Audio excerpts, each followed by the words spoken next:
ভারতের লাদাখে রাজ্যের মর্যাদা এবং স্থানীয় বাসিন্দাদের জন্য চাকরির কোটার দাবিতে ব্যাপক বিক্ষোভ হয়েছে।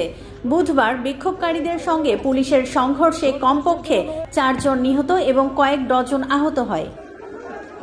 2019 সালে প্রধানমন্ত্রী নরেন্দ্র মোদীর সরকার জম্মু ও কাশ্মীরের বিশেষ মর্যাদা বাতিল করে লাদাখকে নয়াদিল্লির সরাসরি প্রশাসনের অধীনে নিয়ে আসে। এরপর থেকে বৌদ্ধ মুসলিম অধ্যুষিত এই অঞ্চল স্বায়ত্তশাসন হারায়। অধিকার কর্মী সোনম ওয়াংচুকের নেতৃত্বে বিক্ষোভকারীরা লাদাখকে বিশেষ মর্যাদা দেওয়ার দাবি জানিয়েছে, যাতে উপজাতীয় এলাকাগুলির সংরক্ষণ ও স্থানীয় স্বায়ত্তশাসন নিশ্চিত করা যায়।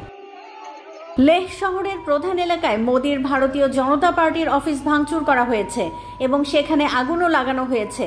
অফিস কমপ্লেক্সের সীমানা প্রাচীরের পেছন থেকে কালো ধোঁয়া উঠছে এবং শত শত মানুষ স্লোগান দিচ্ছে। কিছু বিক্ষোভকারী পুলিশকে লক্ষ্য করে পাথর ছুঁড়েছে। পুলিশ পরিস্থিতি নিয়ন্ত্রণে আনতে কাঁদানে গ্যাস ব্যবহার করেছে। পুলিশের একটি সূত্র জানিয়েছে অন্তত 20 জন পুলিশ কর্মী সহ 50 জনের বেশি মানুষ আহত হয়েছেন। ওয়ালটন এখন দেশের সীমানা পেরিয়ে পৌঁছে গিয়েছে 50টিরও বেশি দেশে। ওয়ালটন, ঘরে ঘরে বিশ্বজুড়ে।